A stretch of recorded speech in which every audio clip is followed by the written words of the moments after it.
Hello dear listener, please subscribe to our channel. Enjoy watching. You know how sometimes you overhear a conversation, and it's like a lightning strike, you can't unhear it, and it changes everything in a split second?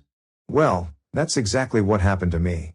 It was a Friday night, and I had gone to the local sports bar for a beer after work. I don't usually go there alone, but Karen, my wife of 25 years, was supposedly out of town for a work retreat. Normally, I would have spent the evening at home, catching up on reading or watching some old westerns, but for whatever reason, I felt restless that night. Maybe it was instinct. The place was packed, noisy with the usual crowd. You had the rowdy groups of guys gathered around the TV screens watching football, couples chatting over drinks, and the regulars perched at the bar. I was at one of the high-top tables by myself, nursing a pint and scrolling mindlessly on my phone when I saw him, Tim Hargrove. Tim had been one of my students a few years back when I taught history at the local high school. Back then, he was just another average kid who barely paid attention, always goofing off with his buddies. But now, at 22, he had grown up. He was tall, muscular, and, by the looks of it, a regular at the gym. He was sitting with a couple of friends at a nearby table, talking loudly as they all downed shots and beers. Normally, I wouldn't have paid much attention, but then I heard my wife's name. Karen, man, she still got it, Tim was saying, his voice dripping with arrogance. Karen's unbelievable. You wouldn't think she's in her 40s, right? But damn, she knows what she's doing. I froze. There was no mistaking it. He was talking about my Karen. I strained to hear more over the din of the bar. She's married though, right? One of his friends asked, clearly surprised. Yeah, to some old dude, Lawson, I think. He was my history teacher. Can you believe it? Tim snorted. He's clueless. She keeps him around because she needs someone to pay the bills. But when it comes to the real fun, well, that's where I come in. I couldn't believe what I was hearing. My stomach churned. I gripped my glass tightly, my knuckles turning white. I wanted to march over to Tim, grab him by the collar, and knock that smug look off his face, but something held me back. Maybe it was shock. Maybe it was the need to hear just how deep this betrayal went. How long has this been going on? Another of his buddies asked, genuinely curious. About 6 months, give or take, Tim said, looking far too pleased with himself. I met her at the gym, actually. She came up to me one day, started talking about my workout routine, and it kind of went from there. I didn't even know she was married at first. But once I found out, I didn't care. She's hot, and she knows how to please a guy. He laughed, and his friends joined in like it was some kind of joke. I sat there, numb, as the full weight of it hit me.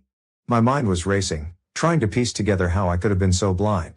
Karen and I had our ups and downs like any couple, but I never imagined she would do something like this.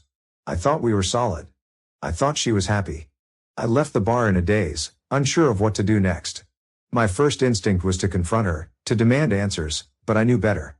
Karen was out of town, or so she claimed, and I needed time to think. Rushing into this wouldn't give me the closure I needed. No, if I was going to do this, I had to do it right. I had to make sure she paid for her betrayal in a way she'd never forget. The next few days were a blur. I went through the motions, work, errands, small talk with neighbors, but inside, I was seething. Every time I closed my eyes, I heard Tim's voice in my head, bragging about how he was giving my wife what I apparently couldn't. The anger built up inside me like a fire, but I kept it hidden. I didn't want Karen to suspect a thing.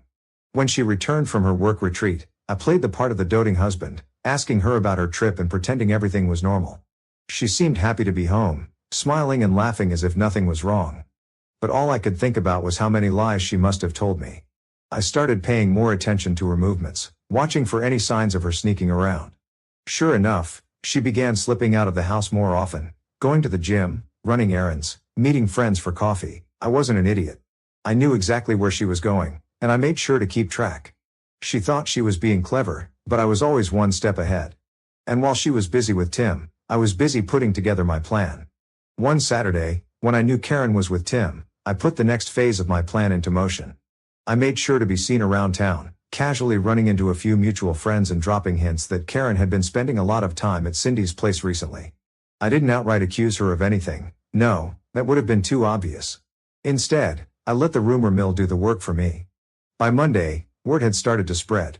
I began mentioning to people that Karen had been helping Cindy out at her place, saying things like, "Karen's been such a good friend, spending time at Cindy's apartment while she's away. It wasn't a direct accusation, but people began asking questions. By Monday, word had spread that something seemed off. Karen, of course, had no idea. She came home from her yoga class that night, completely unaware that people were starting to whisper behind her back.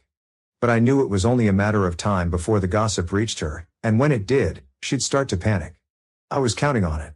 The following weekend, I made my move. I told Karen the first had to go out of town for a work conference, leaving her free to do whatever, or, in this case, whoever, she pleased. But instead of heading to the conference, I stayed close by, watching and waiting. Sure enough, as soon as I left, she met up with Tim at Cindy's apartment. I waited until they were inside before slipping into the building and making my way up to the second floor. My heart was pounding as I stood outside the door, but I wasn't nervous. I was ready. I'd scoped the place out earlier, so I knew the security was lax. It wasn't hard to slip in behind another tenant who was coming in with groceries. I made my way up to the second floor, heart pounding but calm. I knocked. There was a brief pause, and then I heard Karen's voice. "Who is it?" "It's me," I called out.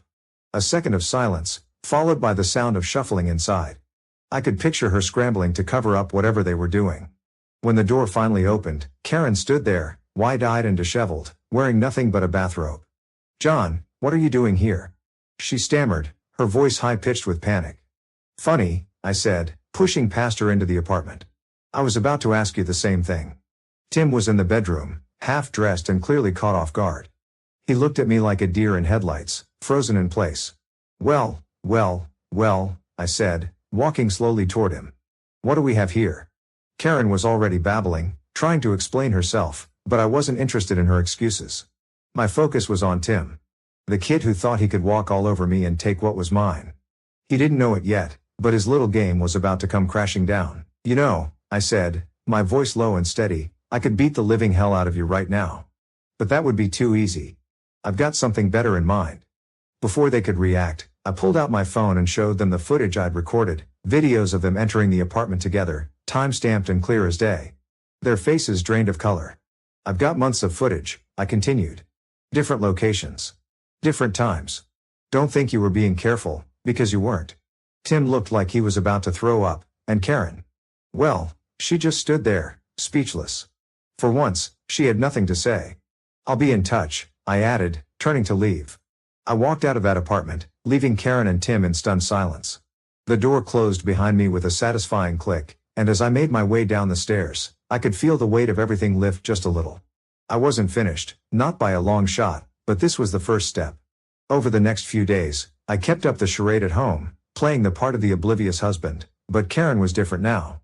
She was jumpy, on edge, probably waiting for the other shoe to drop. I could see the guilt eating at her. She tried harder than ever to make things seem normal, cooking dinners, suggesting we go out for drinks, but I wasn't fooled. I didn't react. I let her stew in her own anxiety. Meanwhile, I prepared for the next phase of my plan. The footage I'd shown them was just a taste.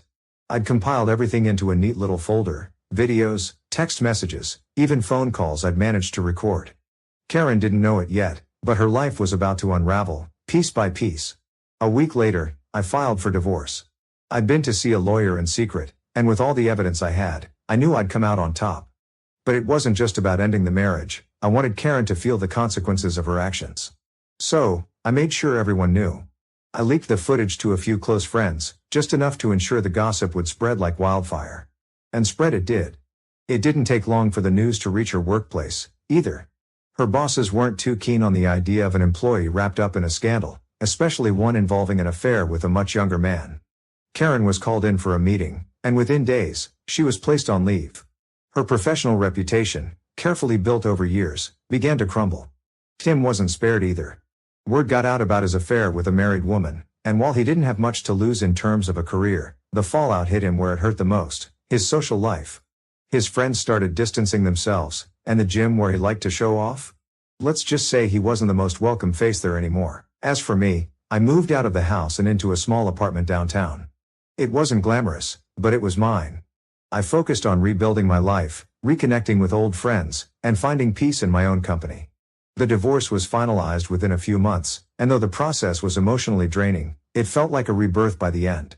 Karen tried to reach out to me a few times after everything came crashing down. She called, sent texts, Even showed up at my new place once, but I didn't give her the satisfaction of a response. She had made her choices, and now she was living with the consequences. There was no going back. One evening, months later, I found myself at that same sports bar where it all began. The atmosphere was the same, noisy, filled with laughter and chatter, but this time, I felt different. Lighter. I ordered a beer and sat at the same high-top table where I'd overheard Tim's fateful conversation. As I sipped my drink, I couldn't help but smile. It's funny how life can change in a split second. Sometimes, you think you've lost everything, only to realize you've gained your freedom. And that was the real victory. If you leave a comment, tell us what you think about the story you heard. It's important to us and will help us find and tell stories that you find interesting. Thank you for watching us.